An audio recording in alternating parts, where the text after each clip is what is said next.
Picture this: the Mediterranean shoreline, springtime, year 479 before the Common Era. Waves lap against debris, splintered oars, scorched fabric, the remnants of what was once the most powerful naval force ever assembled. The beach itself has transformed into something unnatural. Granules of sand fused black from fire, creating a glassy crust that crunches underfoot. When you breathe, you taste it. The brine of the ocean mixed with the acrid sting of burned timber, and beneath it all, that metallic tang that signals something deeply wrong. Persia's armada has been obliterated, their ships reduced to floating pyres in the Strait of Salamis. The Greek coalition has achieved what seemed impossible: victory. Historians will memorialize this moment for millennia. Stone monuments will rise. Poets will craft verses that echo through centuries. The triumph of Western civilization over Eastern despotism, that's the story you know. But right now, in this moment, if you were standing on that blackened shore, you'd hear something that never made it into those celebrated texts. A sound drifting down from the hillside camps that makes your stomach turn. Screaming. Not the warrior's cry you might imagine. Not the short, sharp sounds of combat. This is something else entirely. Prolonged, ragged, the kind of vocalization that comes when the throat has been scraped raw, when there's no hope left, only the biological imperative to express unbearable anguish. The source: a temporary settlement sprawling across miles of coastal terrain. Row upon row of fabric shelters, thousands of them, their canvas walls snapping in the wind like some grotesque parody of ship sails. These structures aren't military barracks. They're something far more sinister. They're containment facilities. And inside them are the real spoils of this conflict. Not precious metals or territorial concessions. Human beings, specifically women. The daughters of Athens, Corinth, Thebes, Megara. Young girls who witnessed their fathers cut down in street-to-street fighting. Mothers who concealed their children in underground cisterns and grain storage vessels, praying silently that suffocation would be kinder than discovery. Women who believed the absolute worst outcome was watching their cities consumed by flame. They miscalculated, because they survived. And what Xerxes, king of kings, ruler of the Achaemenid Empire, and his military leadership did to these survivors in the weeks and months that followed wasn't an act of mercy. It wasn't even conventional wartime brutality. It was something the ancient world had specific terminology for, something our modern translations deliberately soften into words like enslavement. But that's a sanitized version. What occurred, documented in Persian bureaucratic records, preserved in Greek testimonial accounts, evident in skeletal remains excavated from mass burial sites near ancient Sardis, was methodical, calculated, engineered not merely to punish the Greek city-states, but to systematically erase Greek identity from the inside out. The real question isn't whether you have the fortitude to confront these documented facts. It's whether you're willing to acknowledge what these women endured while the historical records celebrated Greek military prowess.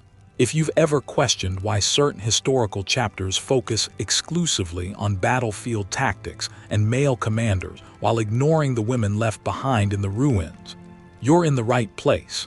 Here at Crimson Historians, we excavate the archival material the mainstream narrative forgot. The clay tablets buried beneath palace foundations. The mass graves that never appear in documentaries. The single-line testimonies carved into stone by people who understood they'd be erased from memory. Before we continue, if you're drawn to these documented accounts, stories that don't get Hollywood adaptations, then subscribe to Crimson Historians. Every engagement, every share, every subscription helps us uncover more testimonies that were deliberately excluded from the official narrative. Come back with me to that coastline. What happened next challenges everything your education chose to tell you. Understanding the tragedy that befell Greece's daughters requires first examining the mechanism that destroyed them. Xerxes I wasn't simply a monarch. He was the living manifestation of an empire extending from the Indus River to the Aegean Sea. An empire that didn't conquer solely through military superiority, but through a system so sophisticated, so deeply woven into Persian institutional culture that it functioned as a parallel government. Historians call it the harem system, but that terminology fails to capture its true nature. This wasn't about sensual pleasure. This wasn't about opulent luxury or silk cushions or the Orientalist fantasies that would later distort our understanding. It was about control, about taking the daughters of enemy populations and transforming them into symbols of submission, about breeding the subsequent generation of mixed heritage administrators who owed allegiance to Persia, not to the lands from which their mothers originated. When Xerxes launched his invasion of Greece in 480 BCE, he mobilized 500,000 personnel. Warriors, certainly, but he also brought something else. Slave traders, scribes, officials whose function wasn't combat. Their job was to catalog every settlement that fell, every island that capitulated, every village that resisted and was consequently burned. They documented everything: survivors, casualties, and most critically, who could be extracted. The young women were prioritized, not because the Persians were uniquely sadistic. Many ancient empires employed similar strategies, but because Xerxes grasped something most conquerors missed. You don't truly defeat a population by eliminating their men. You defeat them by taking their daughters and ensuring the next generation matures speaking your language, worshiping your deities, forgetting their mothers ever had another homeland. By the time the Persian military withdrew following their defeats at Salamis and Plataea, over 40,000 Greek women and children had been absorbed into the Persian administrative apparatus. 40,000. The majority were transported eastward to Sardis, Susa, Persepolis. Some were assigned to estates for domestic labor. Others, particularly the young, the physically attractive, the daughters of aristocratic families, were inducted into the royal harem system, not for what you're imagining, for integration. If this historical moment doesn't compel you to learn more, you might be overlooking the lesson our ancestors sacrificed to teach: that the most devastating thing an empire can do isn't kill you, it's make you forget who you were. The beach at Phalerum, just south of Athens. Summer, 479 BCE. The Persian army is preparing withdrawal but not empty-handed. Greek civilians, those who failed to evacuate in time, those too elderly or too young or too stubborn to flee, are being processed. That's the Persian terminology. Processed. Like harvested grain, like cut timber, like cargo. There's an official overseeing operations. His name is Artabazos, a Persian general whose name appears in Herodotus's texts and on administrative seals recovered from Persepolis ruins. He's not monitoring the battlefield. He's supervising the harvest. That's what they termed it in Persian. Barafton, the taking of yield. The women are segregated first, then sorted by age. Girls under 12 directed to one group. They'll be raised as servants, taught Persian, gradually integrated over years until the Greek words for mother and home feel alien on their tongues. Women over 30, sent to labor camps in Thrace and Phrygia, places where life expectancy is measured in seasons, not years, but the ones in between, the ones aged 13 to 25. Those are the ones Artabazos examines personally. A girl is pulled from the line. She's from Megara, 16 perhaps. Her hair is matted with dust and sea salt, her tunic torn at the shoulder. She doesn't resist, not because she's submissive, but because she's already witnessed what happens when you do. Her mother screams anyway. A Persian soldier strikes her across the face with sufficient force to drop her to her knees. But he doesn't kill her. They need her conscious, to watch, because that's part of the system too. You don't just take the daughters. You make the mothers understand that resistance is futile, that even their daughters' bodies are now property of the empire. The girl from Megara is escorted to a tent. Inside, there's a scribe, Persian, seated at a low table with clay tablets and a stylus. He doesn't look at her face. He examines her teeth, her hands, the way she stands. He's recording data. Age, Height, dental condition, presence of scars, evidence of virginity. These aren't soldiers. They're bureaucrats. This is administrative procedure. An intact seal from Persepolis, translated in the 1930s by German archaeologist Ernst Herzfeld, includes a line that reads, "Delivered to Susa, 120 Greek females ages 14-22 sorted and prepared for royal service. Origins, Athens, Thebes, Corinth. Condition, acceptable. Condition acceptable." That's how the Persian Empire classified the daughters of Greece, as inventory. But here's where it deteriorates further, because what happened next wasn't random cruelty. It was policy. The girls selected for the harem system were loaded onto ships headed east, but not all of them immediately. Some were retained in camps along the Asia Minor coast for weeks, sometimes months. Why? Because the Persians had learned something from previous conquests. If you take a woman and immediately place her in service, she resists. She remembers. She clings to hope that someone will come for her, that her city will ransom her, that the gods will intervene. But if you break her first, if you strip her of her name, her language, her sense of self, then she integrates more smoothly. And the most effective way to break someone isn't through violence.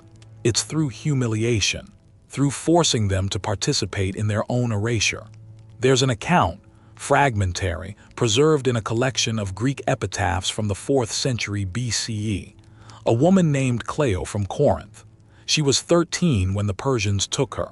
She survived. Decades later, she returned to Greece as an elderly woman and left an inscription at a temple near Olympia. It reads, "I was Cleo, daughter of Nicodemos. They took me in the year of the fire. They gave me a new name. I will not speak it. I served in the house of the king's cousin for 16 years.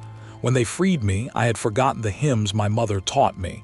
I have come here to remember. This stone will remember for me." 16 years. She was 29 when she was freed, and she had forgotten the hymns. That's not enslavement. That's cultural annihilation. The camps where these women were held weren't prisons in the conventional sense. They were re-education facilities. Girls were instructed in Persian, how to bow in the Persian manner, how to prepare Persian cuisine, wear Persian dress, adopt Persian mannerisms. Those who resisted were starved. Those who complied received marginally better treatment, and those who resisted too vigorously. There's a mass grave near ancient Sardis, excavated in 1958. It contains the remains of over 300 women, carbon dated to the early 5th century BCE.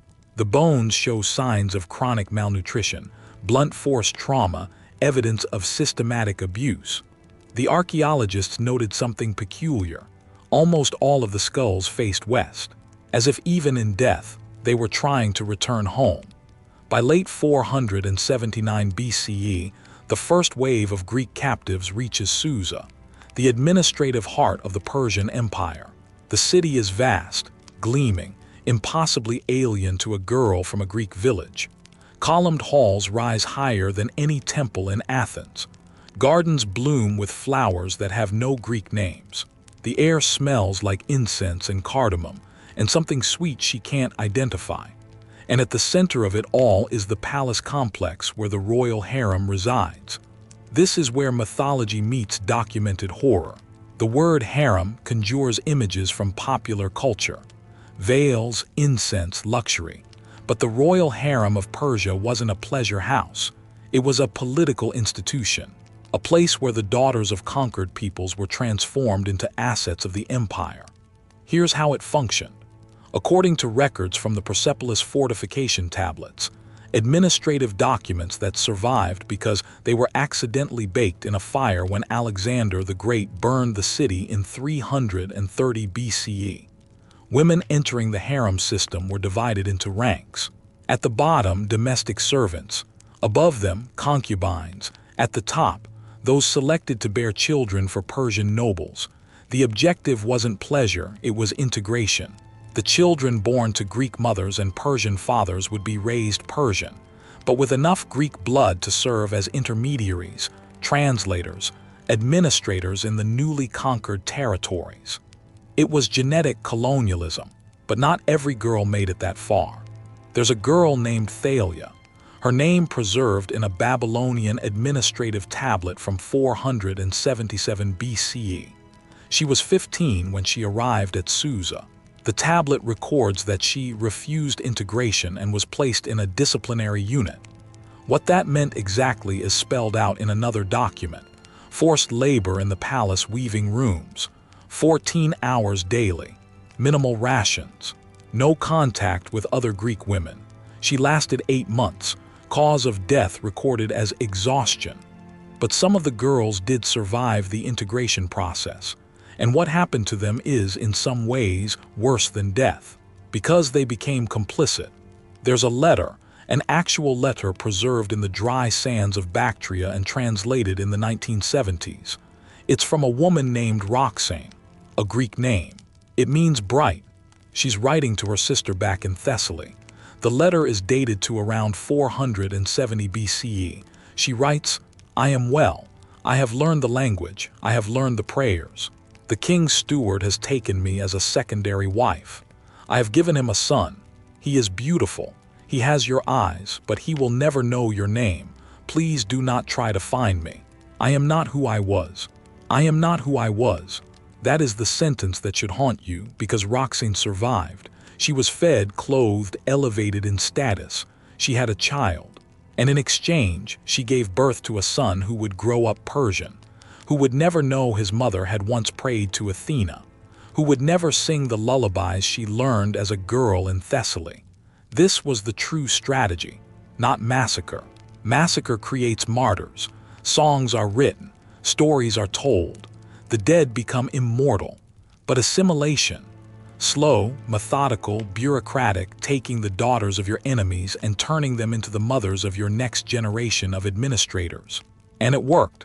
By the mid-5th century BCE, there were thousands of mixed Greek-Persian children serving in the Achaemenid administration. Some became scribes. Some became soldiers.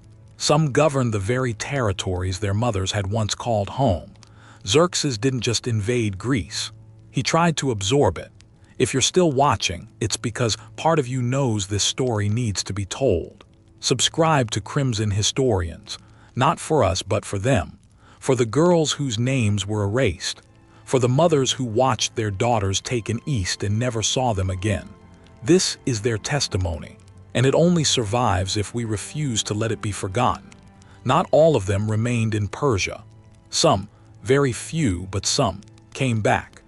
In the decades after the Persian Wars, as Greek city-states consolidated their power and Persia's grip on the Aegean weakened, a trickle of women began returning home, freed by sympathetic owners, ransomed by desperate families, or in rare cases, escaped. But when they came home, they discovered that home didn't exist anymore. There's an inscription from Eretria dated to around 460 BCE that tells a story modern historians rarely discuss. A woman named Harmonia returned after 12 years in Persian captivity. She was 28. She had a child with her, a boy, half Persian, maybe 6 years old. The city of Eretria refused to recognize her citizenship. Her family refused to take her in.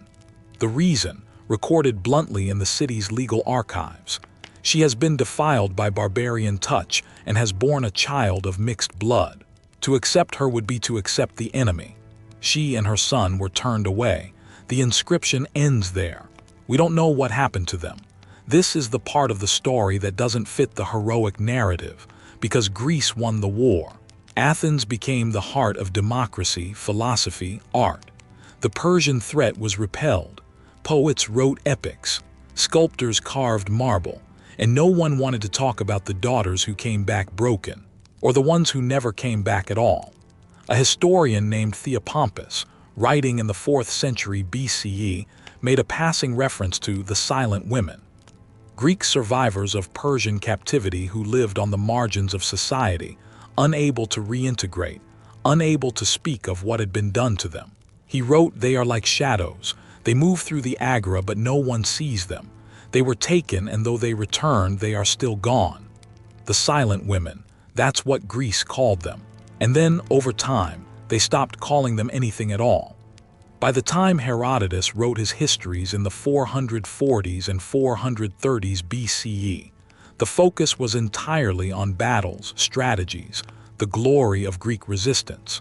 He mentions Persian captives once, in a single line. Many Greeks were taken, but in time some returned. Some returned, that's it. That's all he gave them, but the graves don't lie.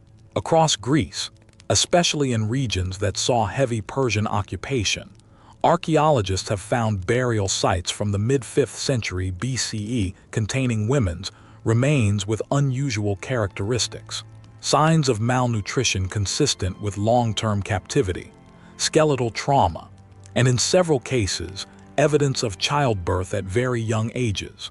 One such grave near ancient Thebes contained the skeleton of a woman in her early 20s.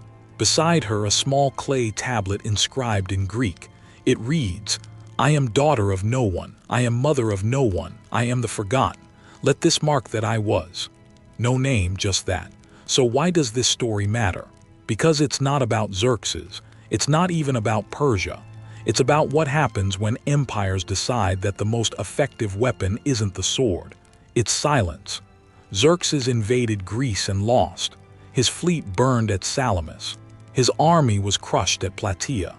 By every military measure, Greece won.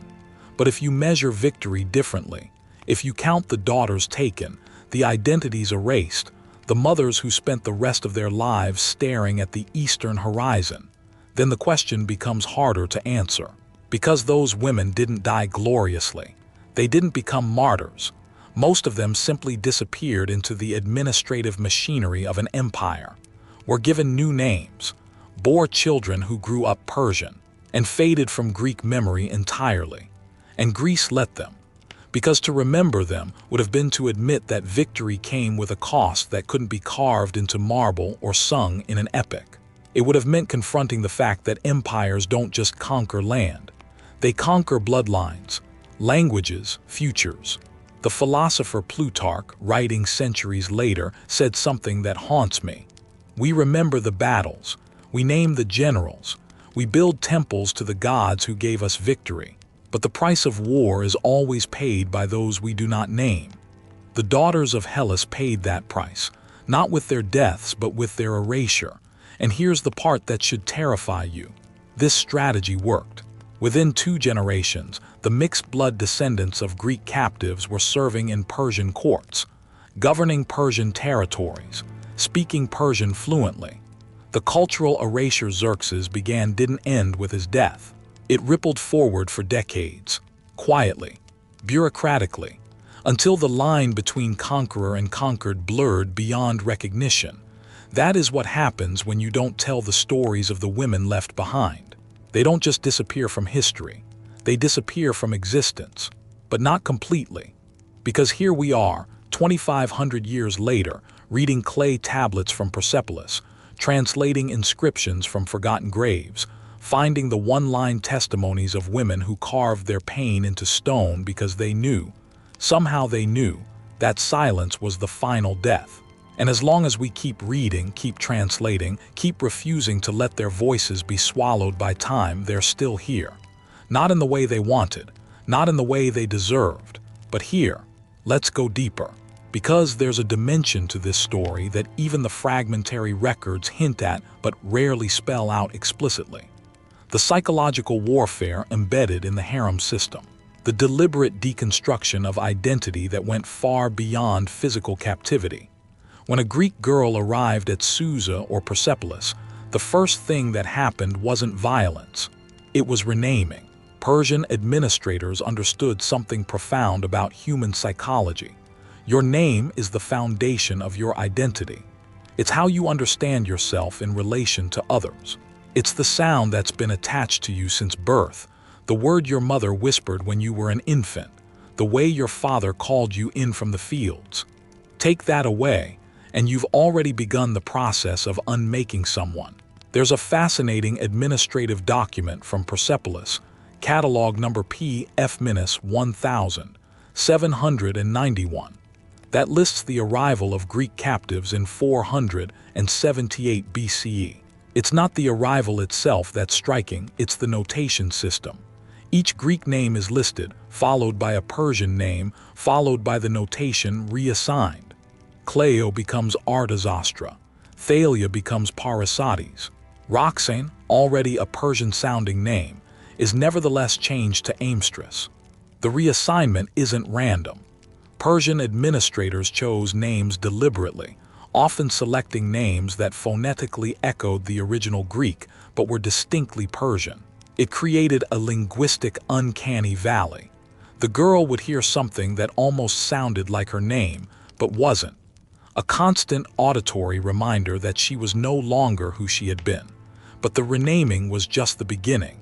The Persepolis tablets reveal something even more insidious: the integration curriculum. Girls inducted into the harem system were subjected to a structured program designed to replace their cultural knowledge with Persian norms. It wasn't education, it was cognitive replacement therapy. The curriculum had 5 phases, documented across multiple administrative tablets. Phase 1: linguistic displacement. Girls were forbidden to speak Greek. Not just discouraged, forbidden. Any Greek words resulted in food deprivation. The tablets record linguistic compliance rates by month. In the first month, compliance was typically around 30%. By the 6th month, it was over 90%. What happened to the 10% who never complied? There's a notation that appears repeatedly: transferred to labor assignment. We know what that meant. Phase 2: religious conversion. Girls were required to participate in Zoroastrian rituals, daily fire prayers, recitation of Avestan texts, offerings to Ahura Mazda. The goal wasn't spiritual, it was behavioral conditioning. By making them perform religious rituals in a language they didn't understand, honoring gods they didn't believe in, the system created cognitive dissonance so profound that many girls simply shut down their previous belief systems to reduce the psychological pain. Phase 3: somatic re-education. This is perhaps the most disturbing. Girls were taught to move differently, to walk with shorter steps, to keep their eyes lowered, to position their hands in specific ways when standing or sitting. Every gesture they'd learned in Greece, how to greet someone, how to sit at a table, how to express respect or affection, was systematically replaced with Persian equivalents. Their own bodies became foreign to them. Phase 4: nutritional modification. This sounds innocuous until you understand the psychology. Girls were fed exclusively Persian cuisine, foods with spice profiles completely alien to Greek palates. At first, many refused to eat, resulting in malnutrition. But hunger is a powerful force. Eventually, they ate, and over time, their taste preferences changed. Years later, if they encountered Greek food, it would taste wrong to them. Even their sensory memories had been colonized. Phase 5: historical revision. This is the one that seals it. Girls were required to attend daily educational sessions where they learned Persian history, Persian geography, Persian cultural narratives. But these sessions didn't just teach Persian content, they actively rewrote Greek history. Athens was described as a pirate state, Sparta as a barbaric militaristic cult. The Persian invasion was framed as a civilizing mission. The girls were taught that their own people were the villains, that their enslavement was rescue, and some of them believed it. There's a heartbreaking letter fragment from around 465 BCE discovered in the excavations at Susa. It's from a girl named Melon, at least that was her Greek name. By the time she wrote this letter, she was going by Atossa. She's writing to her younger sister who had just arrived at the palace. Don't fight them. They're not cruel. Our people lied to us about the Persians. I was angry at first too, but now I understand. We're better here. We have food, shelter, purpose. In Greece, we were just daughters. Here, we can become something more. Let go of the old names. They're chains. Let go of the old names. They're chains. She's trying to convince her own sister that their Greek identity was the prison and Persia is freedom. That's what successful indoctrination looks like. But not everyone broke. And the ones who didn't, the ones who held onto their Greek identity despite the starvation, the isolation, the daily psychological assault. They paid a terrible price. There's an account from a later Persian source, written during the reign of Artaxerxes I, that mentions the Greek problem. It describes a subset of captured Greek women who refused integration despite extended rehabilitation efforts. The document is chillingly clinical. It discusses these women as a management issue. They were disruptive to harem cohesion and demonstrated resistance behavior that influenced newer acquisitions. The solution: segregation. The most resistant women were moved to a separate facility, described in the document as a disciplinary harem. This wasn't a holding area. It was a breaking facility. The women sent there were subjected to what the Persians called intensive integration therapy. Modern psychologists would call it torture. The details are sparse, but what we have is horrifying. Sleep deprivation, prolonged isolation, forced repetition of Persian phrases for hours until the women's voices gave out, and something the document refers to as association therapy, pairing any expression of Greek identity with immediate physical punishment. Say a Greek word, struck. Sing a Greek song, struck. Cry out to a Greek god, struck. It was Pavlovian conditioning applied to human beings, and it worked on some of them. The document notes that after 6 months in the disciplinary harem, about 60% of women achieved compliance and were returned to regular service. But what about the other 40%? The ones who still wouldn't break? The document notes simply, permanent resource loss. Permanent resource loss. That's how the Persian Empire documented the murder of women who refused to forget who they were. But even among those who achieved compliance, the psychological damage was permanent. There's archaeological evidence from this period that's haunting in its implications. In 1964, excavators working in the ruins of ancient Susa discovered a storage room that had been sealed off, probably during one of the later Persian dynastic conflicts. Inside were hundreds of small clay figurines. All of them were female forms, and all of them had been deliberately broken. Not accidentally shattered, deliberately snapped in half at the waist. Archaeologists initially thought they were ritual objects, but then they noticed something. Many of the figurines had tiny inscriptions on them. Greek names: Cleo, Thalia, Phaedra, Andromache, names from Homer, names from Greek mythology, names that Greek mothers gave their daughters. The theory that emerged is heartbreaking. These figurines were made by Greek women in the harem, in secret, as memorials to their stolen identities. The act of breaking them in half was likely ritualistic, a way of acknowledging that the person they had been was dead, even though their body lived on. They made their own grave markers for themselves. If you're still here, if you're still listening, it's because you understand that some stories demand to be witnessed, no matter how painful. This is why Crimson Historians exists, to excavate these testimonies from the sediment of time and refuse to let them remain buried. Subscribe, share, engage, not for algorithmic reasons, but because these voices deserve to echo forward, even 25 centuries later. Let's talk about the children, because that's where this story reaches its darkest implications. The children born to Greek mothers and Persian fathers were the ultimate expression of the empire's strategy. They were living erasures, walking evidence that Greek identity could be overwritten, dissolved, replaced. These children grew up in a strange liminal space. Their mothers, if they were fortunate, whispered Greek words to them when no one was listening, taught them fragments of songs, told them sanitized stories about a land across the sea. But these were ghosts of culture, not the lived reality. The children's primary language was Persian. Their education was Persian. Their worldview was Persian.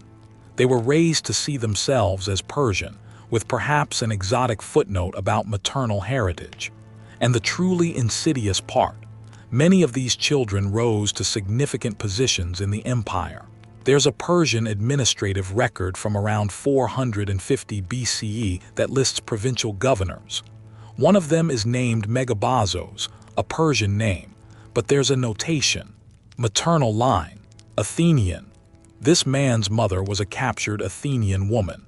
He was now governing territories that included Greek city-states, enforcing Persian law, collecting Persian taxes, from people who might have been his cousins if history had unfolded differently. Imagine that. Imagine being a Greek citizen, paying taxes to a Persian governor, and learning that his mother was Greek, that she'd been taken during the wars, that the man now wielding power over you was the product of that captivity. It's colonization at the genetic level. There's a fragmentary Greek text from this period, attributed to an Athenian philosopher whose name has been lost. It's a meditation on identity and blood. He writes, "What is a man whose father speaks one tongue and whose mother speaks another? Which gods does he honor? Which land does he call home? Is he both, or is he neither? And if he is neither, then the empire has created something new, not Persian, not Greek, a third thing, a child of conquest." A child of conquest. That phrase appears in several Greek philosophical texts from the mid-5th century BCE, always with a sense of horror, because the Greeks understood what was happening. The Persians weren't just taking territory. They were creating a new category of human being. People who had Greek blood but no Greek identity. People who looked like they could be your kin but whose loyalties lay entirely elsewhere. And some of these children, when they learned the truth about their heritage, experienced profound psychological crises.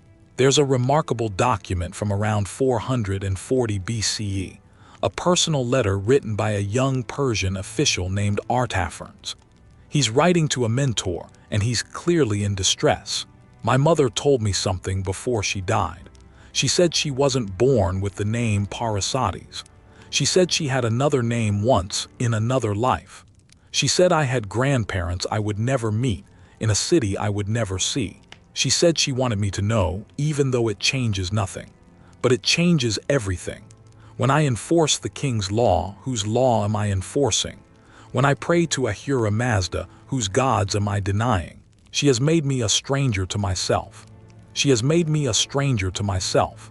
This young man's mother in her final days tried to give him a gift, his heritage, and he experienced it as a curse, because it fractured his sense of identity so completely that he no longer knew who he was. But not all the children reacted this way. Some, particularly those whose mothers had been successfully integrated, had no identity crisis at all. They were simply Persian. Their mother's Greek heritage was a historical curiosity, nothing more. And this is perhaps the most successful expression of the Persian strategy. Within 2 generations, you could have someone with 50% Greek blood who felt absolutely no connection to Greek culture, who might even fight against Greek interests, who had been so thoroughly absorbed into Persian civilization that the genetic link was irrelevant. That's what genocide looks like when it's efficient. Not mass graves, though there were those too, but the systematic conversion of one population into another through strategic reproduction. The biological clock runs faster than cultural memory. Within 3 generations, the descendants of those Greek captives would be indistinguishable from any other Persian family, except perhaps for a name buried deep in genealogical records that no one consulted anymore. Now let's turn to something even more disturbing, the economic dimension of this system. Because the harem wasn't just a political or cultural institution. It was an economic engine, and the women were currency. The Persepolis fortification tablets contain extensive economic records, including detailed accounting of the harem system. And what they reveal is that women in the harem were assigned economic value based on various factors: age, physical appearance, childbearing history, compliance level, useful skills. Each woman had a literal price attached to her in the imperial accounting system. But they weren't just valued, they were traded. High-ranking Persian nobles could request women from the royal harem as gifts from the king. Regional governors could be rewarded with women for loyal service. Women were used as diplomatic tools, sent to allied kingdoms as gestures of goodwill. There's a record of Xerxes sending 10 Greek women to a Bactrian warlord as payment for military support. Think about that. 10 human beings, used as payment. And the tablet records this transaction with the same bureaucratic neutrality as it would record the shipment of grain or horses. There's an economic notation that appears frequently in these tablets: depreciated asset. It refers to women who had aged out of usefulness for reproduction or who had become ill or injured. These women weren't released. They were reassigned to labor pools. The tablets record their decreased value with precision. A woman who had once been valued at 300 silver sigloi might, 10 years later, be noted as worth 50 sigloi, then 20, then simply listed as maintenance cost. Maintenance cost. That's what a human being became when she was no longer productive. And when the maintenance cost exceeded the labor value, the woman would be retired from inventory. The tablets don't specify what happened to retired inventory. They didn't need to. But perhaps the most disturbing economic aspect is this: there was a breeding program, not accidental, deliberate. The tablets record breeding assignments, specific women assigned to specific Persian nobles with the explicit goal of producing children. The resulting children were tracked, their heritage noted, their progress monitored. Some were kept within the harem system and raised for administrative roles.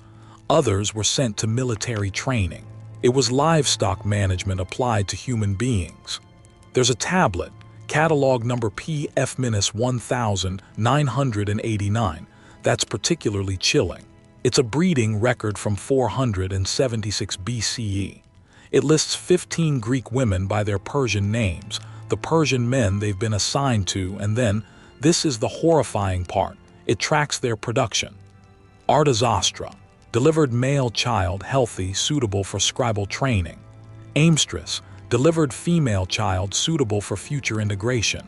Parasates, failed to conceive after 18 months, reassigned to labor pool. Failed to conceive. As if reproduction were a job responsibility. And when she couldn't perform that function, she was reassigned. Demoted from human being to labor unit. This is the machinery of empire stripped of all romance. This is what conquest looked like from the inside. Not glorious battles and heroic last stands, but bureaucrats with clay tablets, tracking the reproductive capacity of enslaved women like a farmer tracks his breeding stock. And this system didn't end with Xerxes. It continued for decades. Through the reigns of Artaxerxes I, Darius II, Artaxerxes II. By the time Alexander the Great conquered Persia in the 330s BCE, there were third-generation descendants of those original Greek captives serving throughout the empire. The system had become so entrenched, so normalized, that it was simply how things worked. When Alexander burned Persepolis in 330 BCE, ostensibly as revenge for the Persian destruction of Athens 150 years earlier, he destroyed the palace complex that housed the harem system. Ancient historians record that Alexander freed the women in the harem, thousands of them. It was framed as a liberation. But here's the thing nobody talks about: freed to go where? Many of these women had been in the system for decades. They spoke Persian. They knew Persian customs. Their children were Persian. Greece was a distant memory if they even remembered it at all, and Greece didn't want them back. They were contaminated, defiled, other. There's a heartbreaking account from this period, preserved in a later Roman source. After the fall of Persepolis, a group of elderly women, former harem members, attempted to return to Greece. They made the long journey westward, traveling for months. When they arrived at Athens, they petitioned for citizenship, for the right to return home. The Athenian assembly debated the issue. It's recorded in meeting minutes that have survived. The debate is revealing. One speaker argued that these women were victims and deserved compassion. Another countered that they had been vehicles of Persian bloodlines, and to accept them would be to accept the enemy's genetic infiltration. The assembly voted. The women were denied entry. They were turned away from the city walls. Some of them collapsed right there. The source notes that several died within sight of the Acropolis, the sacred hill of Athens that they dreamed about for decades. They died looking at home but forbidden to enter it. What happened to the rest? The ones who survived the rejection. Some settled in border regions. Others apparently returned eastward. There was nothing for them in Greece, but at least in Persia they had established lives, even if those lives had been forced upon them. A few killed themselves. There's a grave marker from Megara dated to around 320 BCE that's believed to be one of these women. It reads, "I came home, but home had forgotten me, so I go now to a place that remembers no one." That sentence destroys me every time I read it. I go now to a place that remembers no one. A euphemism for death. The only place where she could finally escape the liminal hell of being neither Greek nor Persian, neither free nor enslaved, neither alive nor dead in any meaningful sense. This is what happens when empire does its work efficiently. It doesn't just conquer your present. It conquers your past and your future. It makes you a ghost in your own life. Let me share something that doesn't appear in conventional histories. There's a phenomenon in the archaeological record that researchers call the silence layer.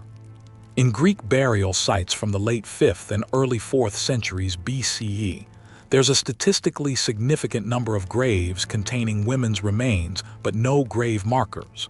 No names, no epitaphs, just bodies buried with minimal ceremony. These graves cluster in port cities, places that would have been the first stop for any women returning from the East. The archaeological interpretation is devastating. These were likely women who returned from Persian captivity, were rejected by their families and communities, and died in anonymity. They were buried but not remembered, not honored, not named. The silence layer. That's what posterity gave them, a mass forgetting. But silence isn't the same as absence. Those bones are still there. Those graves still exist. And encoded in them is a testimony that no amount of historical revisionism can erase. They were here, they existed, they suffered, and they deserve to be named even if we have to give them collective names now. The daughters of Hellas, the forgotten ones, the silent women. If you've made it this far, you're part of something important. You're refusing to let the silence win. Subscribe to Crimson Historians. Tell this story to someone else. Because the only way these women continue to exist is if we continue to remember them. Now, let's address something uncomfortable. Why isn't this story taught? Why didn't you learn this in school? Why do the history books focus on Thermopylae and Salamis and the glory of Greek resistance, but not this? The answer is complicated, but it fundamentally comes down to narrative control. History, as it's popularly understood, isn't really the study of what happened. It's the study of what we've agreed to remember. And what we've agreed to remember is the story that makes us feel good about our civilization. Western civilization is built, intellectually and culturally, on the foundation of classical Greece. Greek democracy, Greek philosophy, Greek art. The story we tell ourselves is that Greece was the cradle of reason, the birthplace of Western values, the heroic underdog that defeated Eastern despotism. That's a compelling narrative. It's inspirational. It makes us feel connected to something noble and ancient. But that narrative only works if we don't look too closely at the costs. If we don't ask what happened to the women and children who were on the losing side of those heroic battles. If we don't confront the fact that even the good guys of history existed in a world of slavery, conquest, and brutality. Because once you start asking those questions, the narrative gets messy. The heroes become complicated. The victory feels hollow. And so, for centuries, historians made a choice. They focused on the aspects of the Persian wars that fit the narrative. The bravery of the 300 Spartans at Thermopylae, the clever tactics of Themistocles at Salamis, the final triumph at Plataea. Those are the stories that got told, generation after generation, until they calcified into history. The women? They were a footnote. If they were mentioned at all, it was in passing. Many Greeks were taken captive, but some returned. End of story. No details, no names, no acknowledgement of what captivity meant, what happened during those years, what it cost. This wasn't an accident. This was editorial choice. Ancient historians like Herodotus and Thucydides had access to testimonies from survivors. They knew what had happened, but they made a conscious decision about what to include and what to omit. And they omitted the women, because the women's stories didn't serve the narrative purpose. They didn't make Greece look glorious. They made Greece look vulnerable, violated. And that wasn't the story anyone wanted to tell. This pattern continued for millennia. Renaissance scholars who rediscovered classical texts continued to focus on the military and political aspects. Enlightenment thinkers who held up Greece as the model of rational civilization conveniently ignored the parts that didn't fit. Even modern historians, until very recently, tended to treat the fate of captive women as a regrettable but minor side note to the real history of battles and treaties. It's only in the last few decades, with the rise of social history and feminist historiography, that scholars have started seriously excavating these buried narratives. Looking at the archaeological evidence, translating the administrative tablets, paying attention to the fragmentary testimonies that earlier historians dismissed as unimportant. And what they're finding is transforming our understanding of the ancient world. Because it turns out that the stories we didn't tell are just as important as the stories we did. Maybe more important. Because those untold stories reveal the mechanisms of power that the traditional narratives obscured. They show us how empires actually functioned, how conquest actually worked, not through glorious battles but through systematic dehumanization, not through heroic last stands but through bureaucratic processing of human cargo. The daughters of Hellas force us to confront an uncomfortable truth, that the ancient world we romanticize was built on foundations of suffering we'd rather not acknowledge, and that the civilizations we celebrate as enlightened and noble participated in systems of oppression that we'd call monstrous by modern standards. Does this mean we should stop celebrating Greek achievement? No, but it means we should celebrate it with full knowledge, with eyes open to the costs, with acknowledgement that even the most enlightened societies exist in contexts of power, violence, and exploitation. The women who were taken by Xerxes' forces, who were processed through the harem system, who gave birth to children they couldn't fully claim, who died in foreign lands or returned to homelands that rejected them. These women are part of the story of Greece. They're part of the story of Persia. They're part of the story of Western civilization. And the fact that we forgot them for 25 years doesn't mean they weren't there. It means we chose not to look, but we're looking now. And once you see this story, you can't unsee it.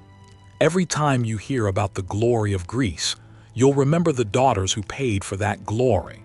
Every time someone celebrates the triumph of Western civilization over Eastern despotism, you'll remember that the line between civilized and barbaric is thinner than we like to pretend. Every time you visit a museum and see a Greek vase or statue from this period, you'll wonder about the women who weren't depicted, whose stories weren't carved into marble, whose existence was deemed unworthy of preservation. That's the power of recovered history. It changes how you see everything. Let me end with this. There's one more document I want to share with you. It's from much later, around 380 BCE, more than a century after the Persian Wars. It's a private letter discovered in Egypt, written by an elderly Greek woman to her granddaughter. The woman's name is Thalia, and she's writing to warn her granddaughter about men, about trust, about the world. In the middle of the letter, almost as an aside, she writes this: "When I was your age, there was a girl in our village named Melantha. She was beautiful, clever. Everyone loved her. When the Persians came, they took her. We never saw her again. But years later, a trader told us he had seen her in Susa. She was alive. She had children. She wore fine clothes. She seemed content. And do you know what I felt when I heard that? I felt angry, not at the Persians, at her, for surviving, for adapting, for not dying nobly like the stories say she should have. It took me years to understand how monstrous that feeling was, that I was angrier at her for living than at them for taking her.